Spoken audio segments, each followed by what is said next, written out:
pourrait dire aussi sincère, hein, c'est le sens du mot sincère, sans masque, devant les autres et devant Dieu. Bon, nous sentons bien que dans nos existences de tous les jours, nous avons toujours à jouer entre les masques nécessaires que nous utilisons hein, pour protéger notre intimité, hein, pour ne pas toujours être agressés par les agressions qui viennent de l'extérieur, et puis cette exigence d'authenticité qui bien souvent peut aussi représenter hein, pour nous une certaine forme de confort. C'est clair qu'on est beaucoup plus à l'aise dans nos relations avec les autres quand on ne se sent pas menacé et quand on sent qu'on peut être sincère avec les autres. Ce qui se passe avec Jésus, c'est précisément ce bouleversement qui fait qu'on peut renoncer à tout ce que nous mettons en œuvre pour nous protéger des menaces qui viennent de l'extérieur. Nous pouvons nous libérer de ça pour accéder à cette réalité nouvelle qui est entièrement commandée, non pas par l'exigence de l'amour, mais par la force, la puissance, aussi la supériorité, nous dit Paul, de l'amour. Quel rôle joue le Christ dans cette histoire ? Un rôle central, bien évidemment, un rôle fondamental, hein. Mais plus précisément, d'abord, quand vous avez, comme moi, je pense, entendu le mot, enfin l'expression « devant vous, je suis à découvert », je pense que vous n'avez pas pu vous empêcher de penser à l'état de votre compte en banque. Quand on est à découvert, on dit aussi on est dans le rouge, hein, ça veut dire que, bah oui, on y a probablement laissé sa chemise. Hein. On peut le dire aussi, encore une fois, hein, quand on est à découvert, quand on est dans le rouge, on peut le dire aussi, hein, on est à poil. On y a laissé ses vêtements et sa chemise. Hein. Quel est le rôle du Christ, même si on emploie cette métaphore comptable, métaphore que vous retrouvez, hein, image comptable hein, que vous retrouvez dans beaucoup des évangiles et dans le Nouveau Testament et même dans toute la Bible. Hein. Comment exprimer de cette façon le rôle que Christ joue dans cette révolution, dans ce basculement ? D'abord, on peut dire que Jésus endosse le passif, tout le passif, hein, des dettes que notre humanité a contractées. Hein. Il les endosse, il les prend à son compte, et pour les mettre sur le compte de Dieu. Toutes les dettes. Alors, en français, il y a une différence entre culpabilité et responsabilité, mais pas en néerlandais. Et du coup, ici, les dettes, ce sont autant les fautes qui mériteraient d'être punies pénalement que nous-mêmes ou notre humanité a pu commettre, que les erreurs que même sans intention, elle a pu commettre et dont elle est responsable. Et dont elle a à charge, en principe, hein, de les réparer. Toutes ces dettes, Jésus en endosse le passif pour les mettre sur le compte de Dieu.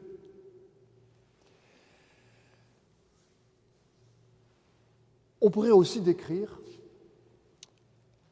ce bouleversement de l'ancienne réalité à la nouvelle réalité comme un dépôt de bilan. Quand on dépose le bilan, ça veut dire qu'on fait une dernière fois, on établit une dernière fois les comptes de l'entreprise en vue de sa liquidation. On va voir ce qui reste à l'actif de l'entreprise, les biens, et puis on va les vendre pour essayer, autant que possible, de rembourser les dettes qui sont au passif. Et bien ici, c'est Jésus qui réalise. C'est-à-dire que pour Paul, il s'agit ici d'une liquidation.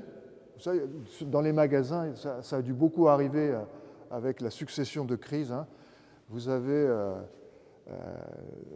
solde avant liquidation. Hop, hop. C'est ce qui se passe ici pour Paul.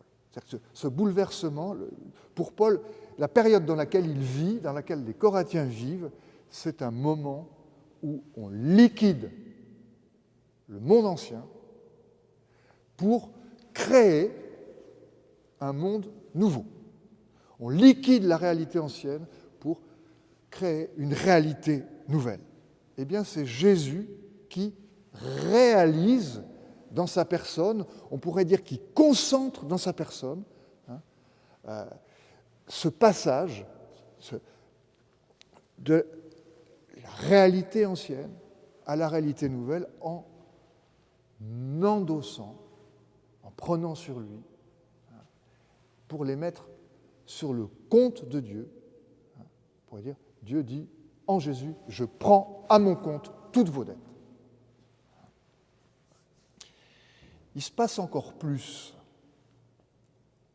si on poursuit cette image comptable. C'est qu'au moment de la liquidation et de la liquidation des actifs de l'entreprise monde, l'amour, le passage de la crainte à l'amour, revalorise les biens mis en liquidation, leur rend leur valeur. Tout ce que notre humanité a pu être, vivre, tenter de réaliser dans le sens du bien, dans le sens de la création, tout cela, tout à coup, se retrouve revalorisé par l'amour. Qu'est-ce que fait Jésus?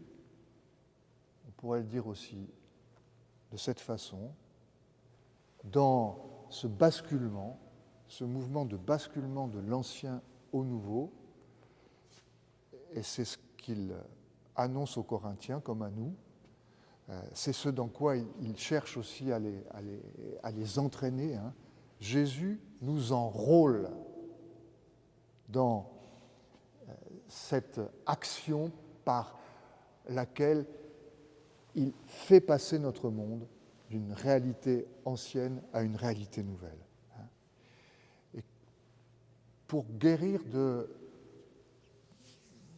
cette théophobie qui a plongé notre monde dans la crise,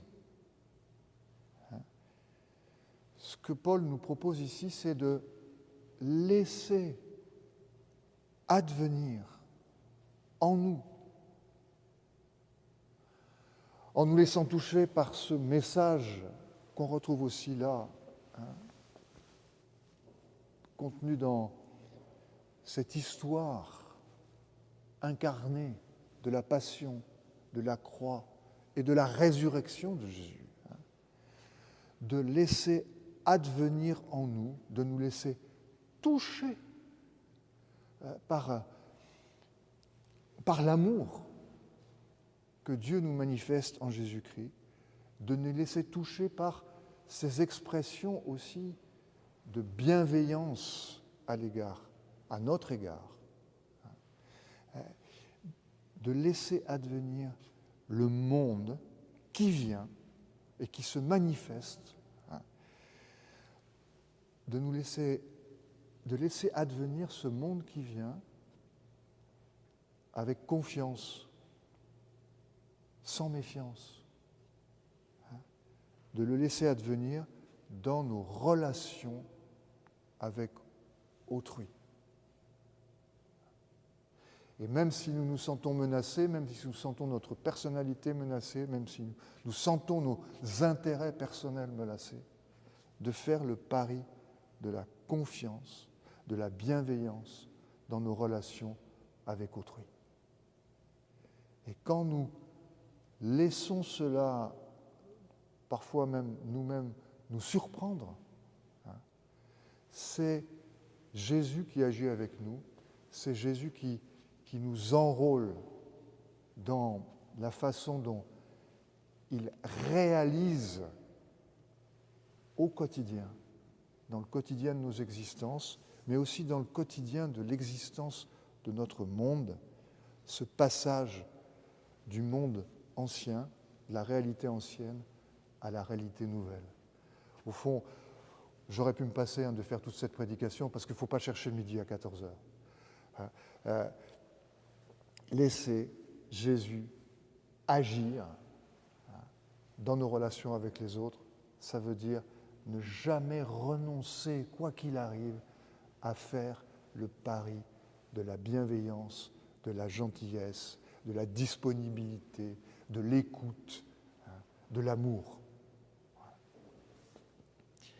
C'est ce que Paul ici appelle le ministère de la réconciliation. J'espère que dans chacune et chacun de nos vies, nous avons déjà pu exercer ce ministère. Mais c'est vrai qu'aujourd'hui, ce ministère de la réconciliation, nous sentons bien que notre monde, d'une manière beaucoup plus générale, en a plus besoin que jamais. Amen.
Je vous invite à vous lever pour vous associer à cette confession de foi, une des premières confessions de foi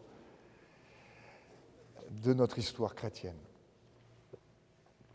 Je crois en Dieu, le Père Tout-Puissant, Créateur du ciel et de la terre. Je crois en Jésus, Christ, son Fils unique, notre Seigneur, qui a été conçu du Saint-Esprit et qui est né de la Vierge Marie. Il a souffert sous Ponce Pilate, il a été crucifié, il est mort, il a été enseveli, il est descendu aux enfers. Le troisième jour, il est ressuscité des morts, il est monté au ciel, il siège à la droite de Dieu, le Père Tout-Puissant. Il viendra de là pour juger les vivants et les morts. Je crois en l'Esprit Saint, je crois la Sainte Église universelle, la communion des saints, la rémission des péchés, la résurrection de la chair et la vie éternelle. Amen. Ô mon Père, ma prière irait-elle jusqu'à toi?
Odessa, Mariupol, j'ai oublié le nom de la troisième ville. J'ai oublié son nom. Kharkov. Voilà, trois villes.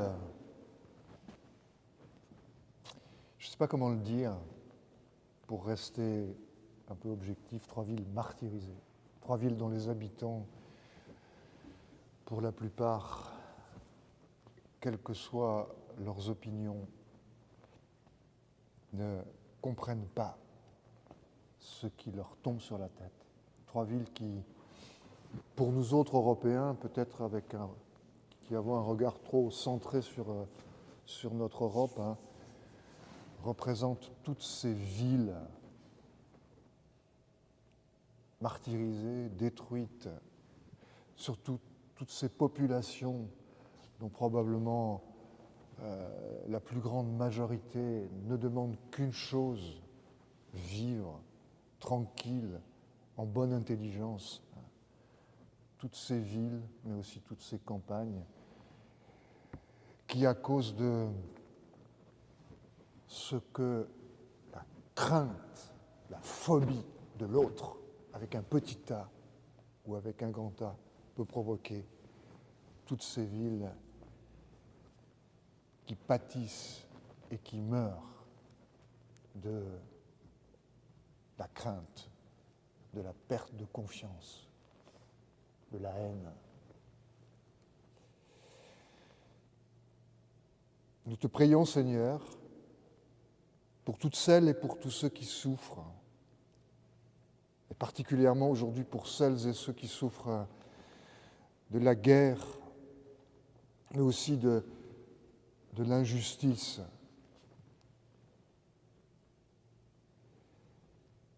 Nous te prions pour celles et ceux qui ont faim, soif, froid. Que nous n'oublions pas non plus celles et ceux qui sont malades, particulièrement celles et ceux dont la maladie conduit à la mort. Nous te prions pour celles et ceux qui pleurent et qui ne trouvent pas la consolation, pour celles et ceux dont la conscience est chargée et qui ne trouvent pas le pardon, pour celles et ceux qui te cherchent, peut-être sans savoir ton nom, et qui ne t'ont pas encore rencontré. Nous te prions pour tous les êtres qui nous sont chers, que nous te nommons dans le secret de nos cœurs.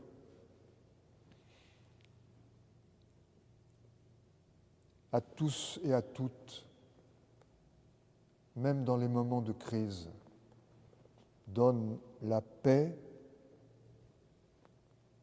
Donne-nous aussi d'être auprès de celles et ceux que nous aimons, mais aussi auprès de celles et ceux que nous côtoyons chaque jour, d'être de celles et de ceux qui savent consoler, réconcilier, donner joie, force, courage. Tu sais combien nous avons besoin pour cela de te sentir proche de nous comme un Père, qu'avec Jésus, ensemble, nous appelons notre Père qui es aux cieux, que ton nom soit sanctifié, que ton règne vienne, que ta volonté soit faite sur la terre comme au ciel. Donne-nous aujourd'hui notre pain de ce jour. Pardonne-nous nos offenses comme nous pardonnons aussi à ceux qui nous ont offensés. Ne nous laisse pas entrer en tentation, mais délivre-nous du mal, car c'est à toi qu'appartiennent le règne, la puissance et la gloire au siècle des siècles. Amen.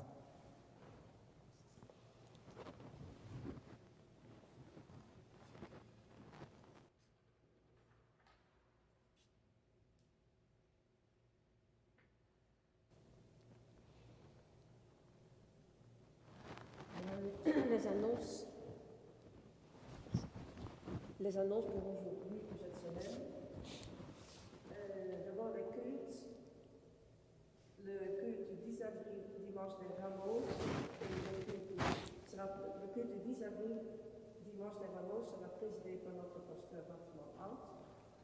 Le culte du 15 avril, vendredi saint, à 19h30, sera présidé aussi par notre pasteur. Et le 17 avril, culte de Pâques, sera aussi présidé par notre pasteur.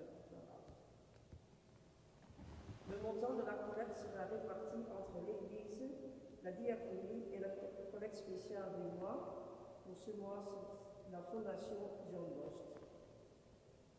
La Fondation John Bost, fondée en 1848 par le pasteur Jean-Antoine John Bost, est une œuvre privée protestante à but non lucratif et à caractère sanitaire et médico-social. La Fondation John Bost accueille, soigne et accompagne dans un environnement sans muraille ni barrière des personnes handicapées physiques et ou mentales et personnes âgées.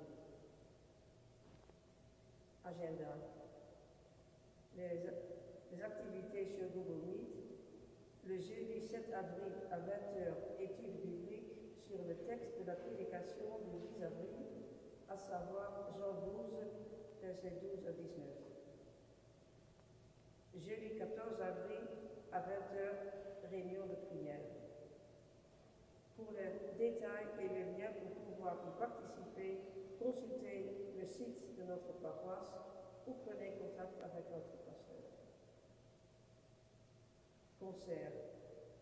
Samedi 9 avril à 20h30, concert de dièse par Christian Calva, trompette et Simon Gelsdorf, piano. Pour avoir plus d'informations de ce concert et pour réserver vos places, vous pouvez consulter le site de notre paroisse. Et après le culte, vous êtes tous et toutes invités pour le café fraternel. Bon dimanche à vous tous.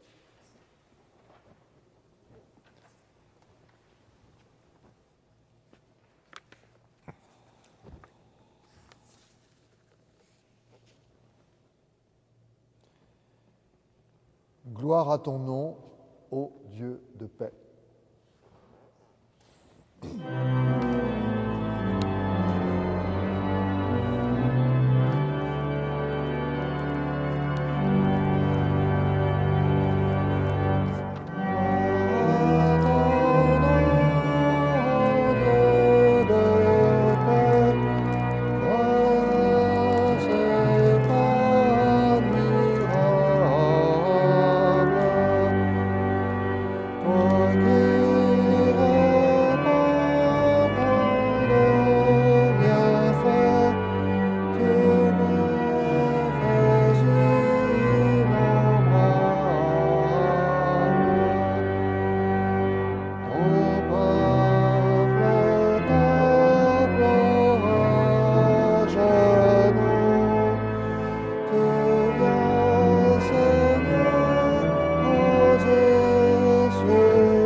Dieu nous bénit et nous garde. Dieu tourne sa face vers nous et nous accorde sa grâce. Dieu porte sur nous un regard bienveillant, encourageant, et il nous donne la paix. Amen.